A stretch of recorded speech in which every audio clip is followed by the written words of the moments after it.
The death always happens on a Friday and the resurrection always happens on a Sunday. It is wrong. That's why we do not celebrate it that way.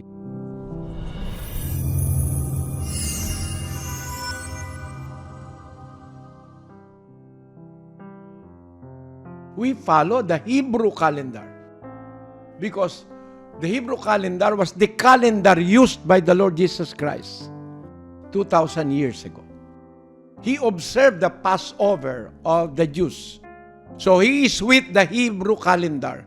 That Hebrew calendar began on the first month when God spoke to Moses and Aaron, "This month shall be unto you the beginning of months. It shall be the first month of the year to you. On the 10th of this month, you will take for you a sheep. No? And you are going to care for the sheep up to the 14th day of the month. And on sunset at the 14th day of the month, which is the celebration of the Passover, they shall butcher the sheep and they will eat it. It is the Passover feast, which later became Pascua.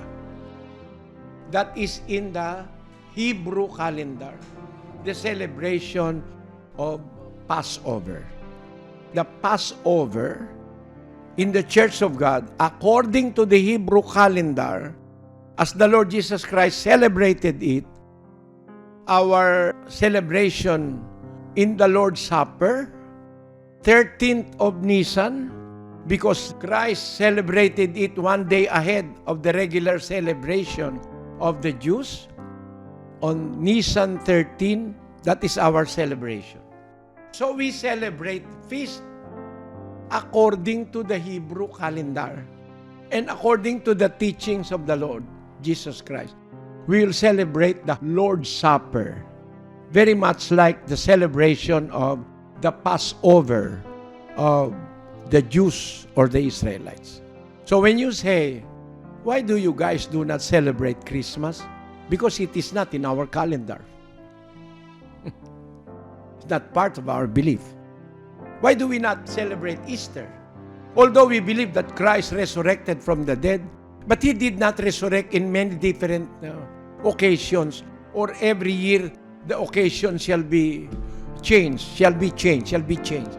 It is blatantly a lie of the Catholic Church. Imagine, Christ always dying on a Friday, which they call Holy Friday.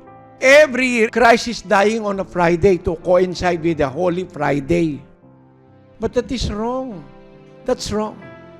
The day may change, but the date must stay. If it is April 1 or January 1, it must always be January 1. But if the first January 1 is a Friday, chances are the other years it's not always Friday. But the Catholic Church is celebrating Easter always on a Friday and Sunday.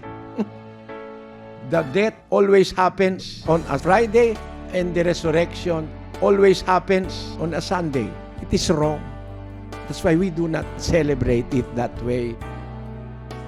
I hope I am not offending you when I explain to you that the Chinese New Year is in February, but the New Year of the Catholic Church is January 1. It's very far.